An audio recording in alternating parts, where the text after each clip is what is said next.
কলির যুগে স্বামীর আগে স্ত্রী মারা যায়। এই কলির যুগে দেখবেন গো মা, এই কলির যুগে বড় ভাইয়ের আগে ছোট ভাইও মারা যায়।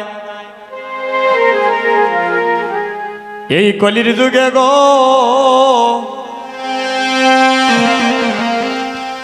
এই কলির যুগে আপনাদের সিলেট টাউন উসমানী মেডিকেল একটু খবর নিয়ে দেখবেন,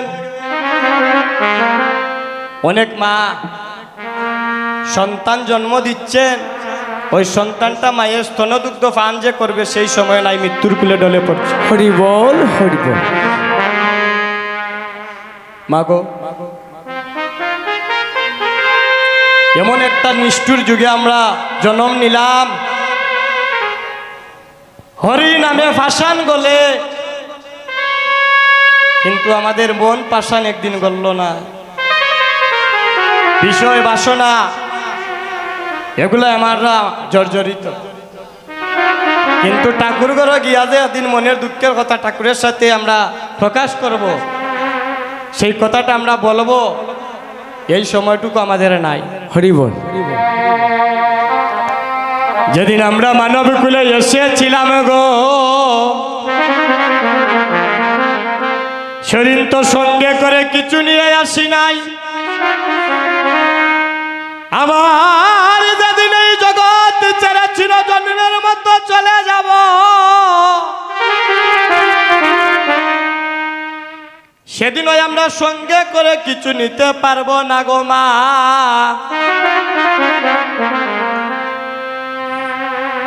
এই জগতে ভাই বলো বন্ধু বলো কেউ তো কারণ, কেউ তো কারণ।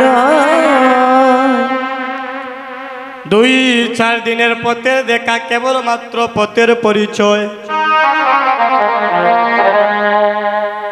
আমরা কি মনে করি এই জগতে আমাদের মা আপন, বাবা আপন? ও মা, এই মানব জন্ম এমনি এমনি আমরা পাই নাই গো। শাস্ত্রে কি বললেন? 84 লক্ষ জনী করিয়া ভ্রমণ, তারপর পেয়েছি আমরা দুর্লভ স্বাদের মানব জন্ম। কথাগুলো একটু মন দিয়ে শুনবেন মা, ওই কথাগুলো অন্য আসরের আপনারা পাবেন না, বড় মূল্যবান কথা। 84 লক্ষ জনী করিয়া ভ্রমণ, তারপরে পেয়েছি আমরা গো মা দুর্লভ স্বাদের মানব জনম। এই মানব জন্ম পাওয়ার আগে 20 লক্ষ বারে জন্ম নিয়েছি আমরা বৃক্ষকুলে।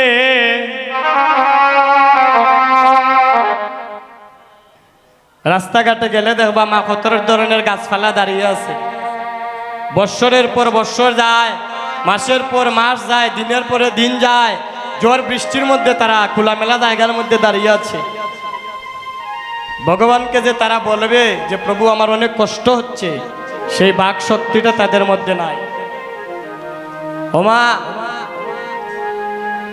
এই তুলসী বৃক্ষ হতে, এই বৃক্ষকুল হতে আমরা কোন দিন মুক্তি পাইলাম? যেদিন এই জগতে আমরা তুলসী বৃক্ষ হয়ে জন্ম নিলাম। আর ওই তুলসী পত্রটা যেদিন আমার গোবিন্দের সেবায় লাগলো, সেদিন আমরা বৃক্ষকুল থেকে মুক্তি লাভ করলাম গো। 9 লক্ষ বারে জন্ম নিলাম আমরা জলজ প্রাণীতে। কত লক্ষ? 9 লক্ষ বার আমরা জলজ প্রাণীতে জন্ম নিয়েছি। বর্ষাকালে দেখবেন অনেক জল হয়, হাওর অঞ্চলে অনেক জল হয় মা। এই জলের মধ্যে দেখবেন অনেক ধরনের প্রাণী বসবাস করে, জলের মধ্যে দেখা যায় অনেক ধরনের মাছ, কুমির ইত্যাদি। শাস্ত্রে বললেন মানবকুলে জন্ম পাওয়ার আগে আপনি আমি সবাই 9 লক্ষ বার জন্ম নিয়েছি আমরা প্রাণীকুলে। প্রাণীকুল থেকে কোন দিন মুক্তি পাইলাম জানো? যেদিন এই জগতের সংসারে আমরা শঙ্খ রূপে জন্ম নিলাম, আমার মায়েরা দেখবেন ঠাকুর ঘরে ছোট ছোট শঙ্খের মধ্যে জল ভরে রাখেন। শাস্ত্রে বললেন যেদিন আমরা শঙ্খ রূপে জন্ম নিলাম, আর এই শঙ্খটা যেদিন আমার গোবিন্দের সেবা কাজে লাগলো, সেদিন আমরা প্রাণীকুল থেকে মুক্তি লাভ করলাম। বৃক্ষকুলে ফাইলা 20, প্রাণীকুলে ফাইলা 9, কত হইল মা? 29 লক্ষ। 11 লক্ষ বার জন্ম নিয়েছি আমরা পোকামাকড় আর কৃমিকুলে। এগুলো আমার মুখের কথা নয় মা, এগুলা শাস্ত্র গ্রন্থের কথা। 11 লক্ষ বার পোকামাকড় আর কৃমিকুলে আমরা জন্ম নিছি রে বাবা। মুক্তি পাইলাম কোন দিন? যেদিন এই জগতে আমরা মৌমাছি রূপে জন্ম নিলাম। মৌমাছি দেখবা ফুলের মধু আহরণ করে ধীরে ধীরে একটা জায়গার মধ্যে সে মধু সঞ্চয় করে, আর ওই মধুটা যেদিন আমার ভগবানের সেবা কাজে লাগলো, সেদিন আমরা পোকামাকড় কৃমিকুল থেকে মুক্তি লাভ করলাম। বৃক্ষকুলে ফাইলা 20, প্রাণীকুলে 9 লক্ষ, পোকামাকড় কৃমিকুলে ফাইলা 11 লক্ষ, টোটাল হইল 40 লক্ষ। 30 লক্ষ বারে জন্ম নিয়েছি আমরা পশুকুলে। কখনো ছাগল, কখনো ভেড়া, কখনো হাতি, কখনো বাঘ, কখনো সিংহ, কখনো সাপ, এইভাবে মা 30 লক্ষ বার আমরা জন্ম নিয়েছি পশুকুলে। মুক্তি পাইলাম কোন দিন? যেদিন এই জগতের বুকে আমরা গোমাতা রূপে জন্ম নিলাম, আর ওই গোমাতার স্তনদুগ্ধ যেদিন আমার গোবিন্দের সেবা কাজে লাগলো, সেদিন আমরা পশুকুল থেকে সবাই মুক্তি লাভ করলাম। হরি বল হরি বল। হইল 70 লক্ষ। আর 10 লক্ষ বার জন্ম নিয়েছি আমরা পাখিকুলে। বাংলাদেশের জাতীয় পাখির নাম হচ্ছে দুয়েল পাখি, আর ভারতের জাতীয় পাখির নাম হচ্ছে ময়ূর পাখি। যেদিন আমরা ময়ূর রূপে জন্ম নিলাম গো, আর ওই ময়ূরের পাখাটা যেদিন আমার গোবিন্দের সেবা কাজে লাগলো, দেখবেন গোবিন্দের মাতার সুরার মধ্যে ময়ূরের পাখা মা, সেদিন আমরা পাখি কুল থেকে মুক্তি লাভ করলাম। এই হলো টোটাল 80 লক্ষ। আর 4 লক্ষ বার আমরা জন্ম পেয়েছি মানব জন্ম। ও মায়েরা, 4 লক্ষ বার যে আমরা মানব জন্ম পাইলাম, আমাদের তো কোনো হিসাব নাই কয়বার যে আসলাম আর কয়বার গেলাম। তাই মহাজন ইঙ্গিত করে বললেন, হে ভক্ত, এই জন্মটা তুমি ধরে নিতে পারো, তোমার শেষের জন্ম হইতে পারে, আর হইবে না সাদের মানবে জন্ম গো। হরি বল। উত্তম সাদের মানব কুলে জন্ম পাইয়া এই দেহটাই একদিন আমার গোবিন্দের সেবায় লাগলো না। শিশুকালে চলে গেল আমার মায়ের কুলে হেলিয়া দুলিয়া, যৌবন কাল গেল আমার বন্ধুদের সাথে রঙ্গ তামাশা করিয়া, আরে বৃদ্ধ কাল গেল মাগো আমার অসুস্থ অবস্থায় জরা জীর্ণ দেহ নিয়া। যেদিন আমার কালো চুল সাদা হয়ে যায়, যেদিন আমার ধীরে ধীরে নয়নের দৃষ্টি শক্তি কমে যায়, যেদিন আমার চলিতে আর স্মরণ চলে না গো, সেদিন গৌর হরির সম্মুখে গিয়ে বললাম, হে গৌর হরি, এমন সাদের মানব জন্ম পাইয়া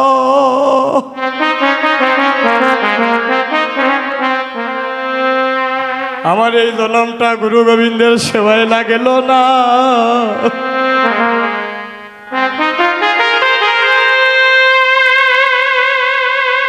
তাই তোমার চরণে আমার একটাই নিবেদন, এবারের মানব জনম পাইয়া এই জনম তোমার সেবায় লাগল না।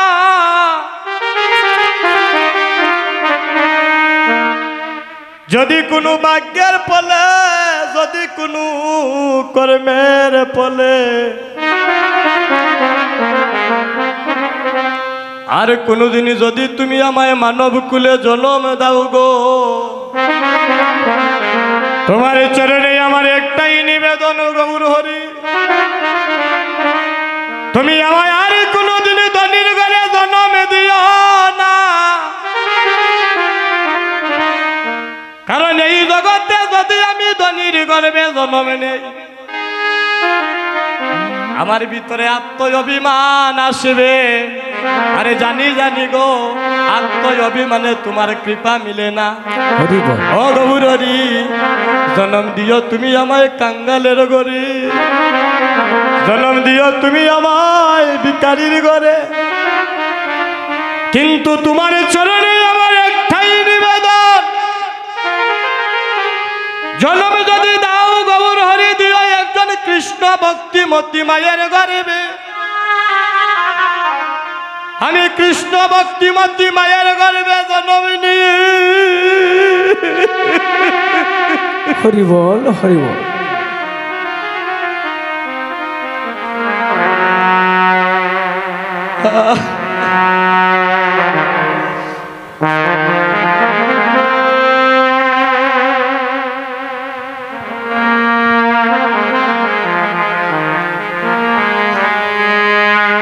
কৃষ্ণ ভক্তিমতী মায়ের গর্ভে জন্ম নিয়ে গো, তোমার চরণে আমার এই নিবেদন, যেন ভক্তের চরণে দুলি অঙ্গে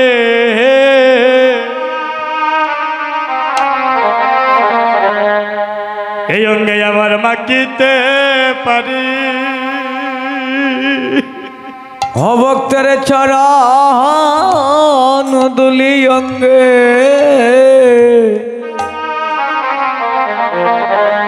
অঙ্গে মাখিতে পারি। গৌর হরি যেন ভক্তের চরণ দুলি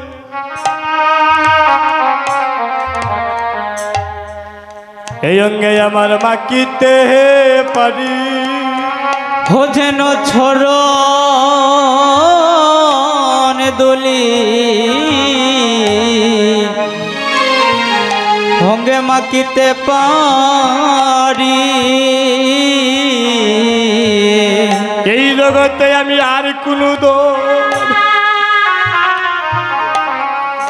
আর কোনো দলে চাই না হরি, যেন তোমার ভক্তের শরণে দুলি অঙ্গে মাগিতে পারি গো। হই আমি আর কোন দন হব চাই না হরি, যেন আমরা চরণ দুলি ভক্তের মাখিতে পারি। ভক্ত করে সবাই মাকো মাকো ভক্তে, ভক্তের চরণের দুলি অভক্ত মাক মাক ভক্তে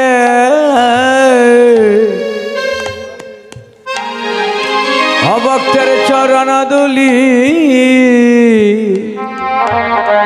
আমাদের আর হইবে না গো মা।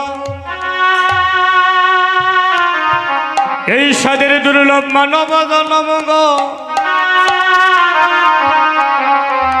তাই অঙ্গে মাকো মাকো ভক্তের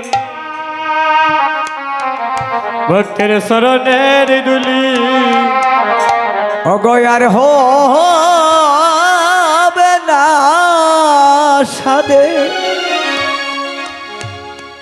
ও সাদের মানে দুলব মাখো মাখো ভক্তে অভক্তের চরণ দুলি এই সাদের মানব জনম আমরা জনমার হইবে না গো ও সাদের মানব জনম আমরা আর হইবে না গো ওই আমরা যে বহু কষ্ট করিয়া ফেলাম এই দুর্লভ মানব জনম গমা আমরা সাদের মানব জনমা ওই আর হইবে না রে আরে বহু কষ্ট করে হগ পেলাম মানব জন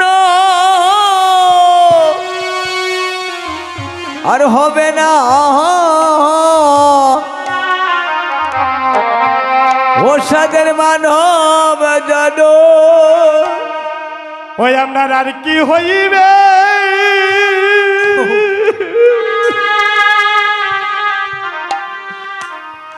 হইবে সাদের মানব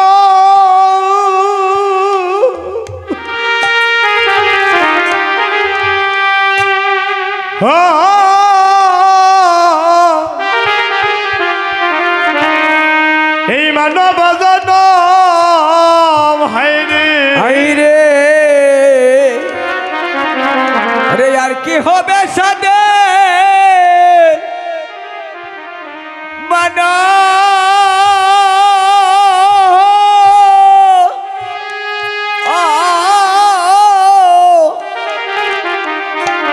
মানব জনা ভক্তগণ হে আমরা রানী হইবে দুর্লভ এই মানব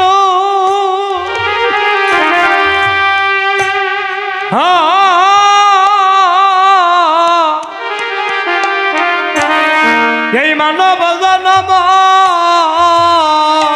ভক্তগণ আরে আর নি হবে সাদে ও সাদের মানা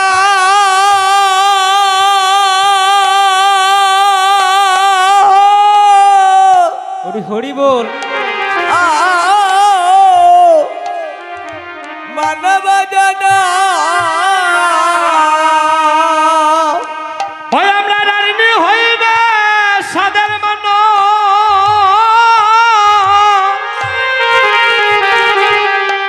এই মানব হরি হরি সাদের মানব জনম গো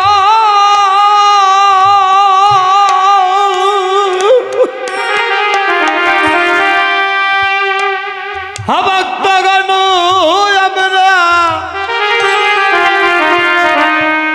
আমরা রানী হইবে সাদের মানব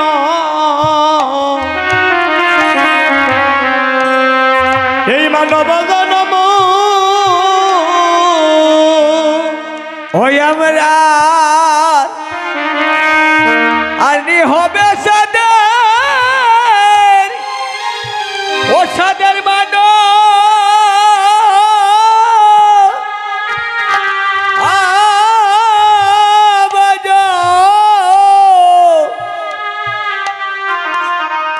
জনম গো ও ভক্তগণ ওরে আনি হবে সাথে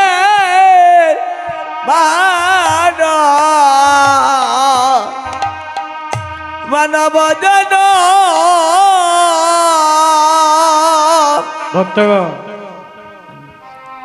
নামা বহু জন্মের ভাগ্যের ফলে এহেন দুর্লভ সাদের মানব জন্ম আমরা লাভ করেছি। তাই মাগো জগতে আমরা যাই কিছু করি না কেন সকল কর্মব্যস্ততা সেরে একবার হলে মা সন্ধ্যার সময় হলো আমার প্রভুর চরণে গিয়ে একটু আত্মসমর্পণ হবে। কারণ এই জগতে ভক্তের অধীন ভগবান, আরে নিজে ছোট হয়ে বাড়ায় তার ভক্তের মান। হরি বল। ভগবান বললেন আমি ভক্তের হাতে আহার করি, ভক্তের হাতে খাই, আর আমার ভক্তের দেহ তরি যদি নসল হইয়া যায়, হরি বল। সেই দিন আমি ভগবান নিজের হাতে বইটা পাই। ভগবান দেখুন ভক্তকে তার উপরে রেখেছে মা।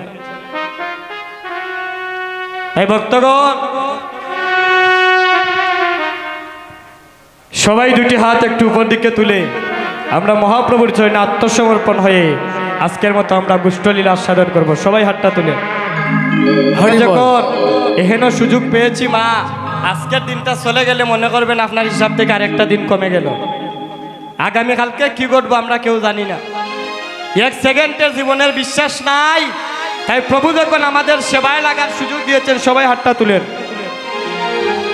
হরে কৃষ্ণ কৃষ্ণ কৃষ্ণ হরে হরে, হরে রাম রাম রাম হরে হরে, হরে কৃষ্ণ কৃষ্ণ কৃষ্ণ হরে হরে, হরে রাম রাম রাম হরে হরে, হরে কৃষ্ণ কৃষ্ণ কৃষ্ণ হরে হরে, হরে রাম রাম রাম হরে হরে। ভক্তগণ এদিকে আজ প্রভাত সময়কালে সচির নন্দন গৌর হরি আমার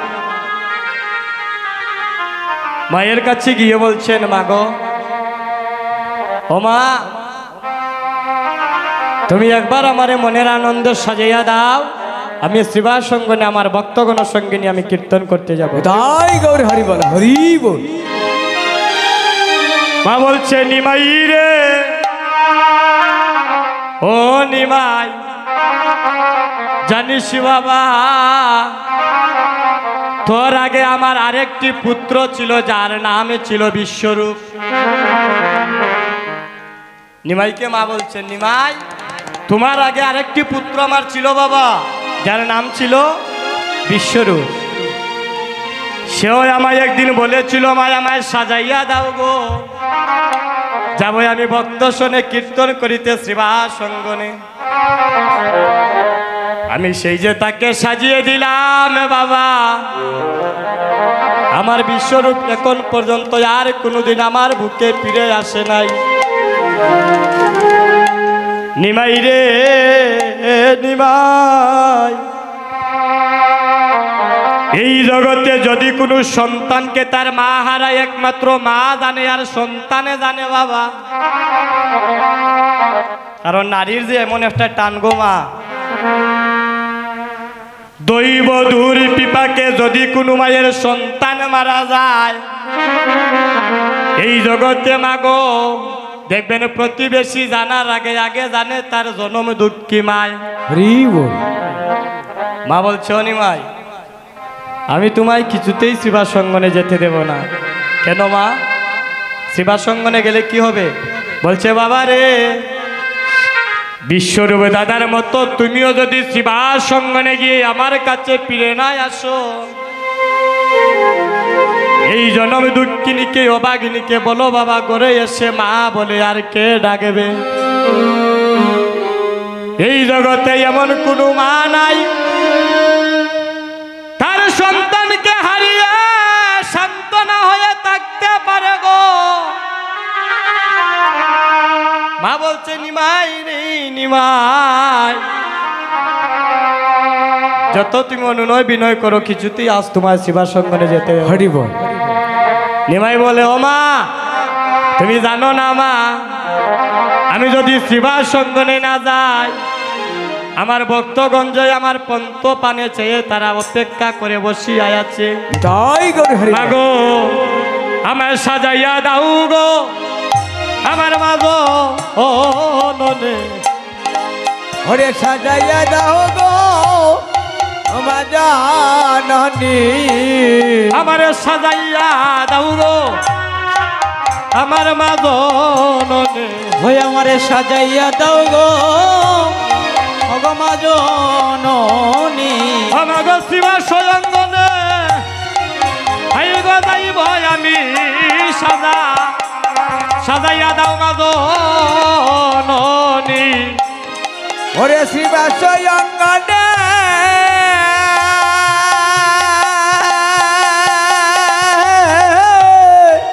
ওরে যাব আমি সাজাইয়া দেও মাগো নন্দরানী মা তুমি আর বিলম্ব করো না আমারে তুমি শ্রীবাস সঙ্গনে সাজাইয়া দাও মা বলছে এই নিমাই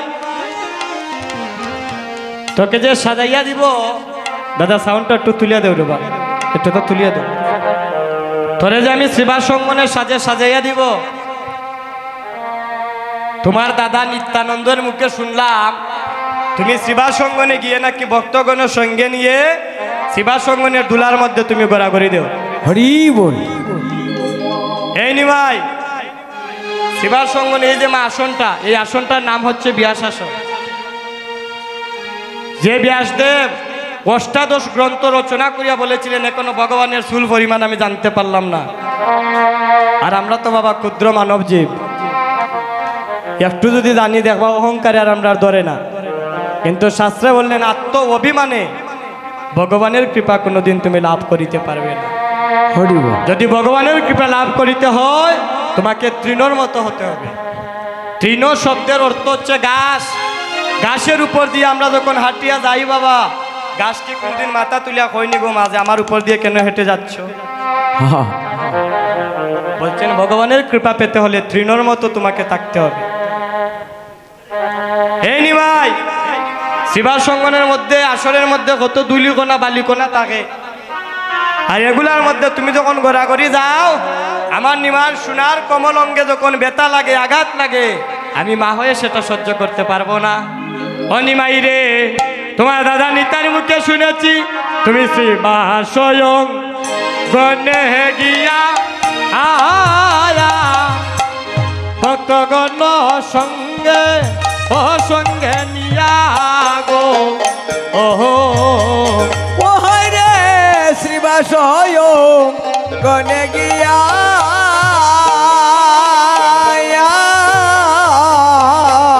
ভক্তগণ সঙ্গে নিয়া গো ও তোমার সোনার রঙ্গ তুমি দুলা দুলা এলোটা সোনা রঙ্গ দোলা চলটা প্রাণ তাকিতে দিব না রে ওরে প্রাণ তাকিতে দিব না রে তুমি বিনে মায়ের আর কেউ নাই প্রাণ তাকিতে দিব না রে ওরে তুমি বিনে মায়ের আর কেউ নাই প্রাণ তাকিতে দেব না রে বাবারে মায়ের প্রাণ তাকিতে আমি দিব না রে ওরে প্রাণ তাকিতে দিব না রে ওরে তুমি বিনে এই মায়ের আর কেউ নাই প্রাণ তাকিতে আমি দিব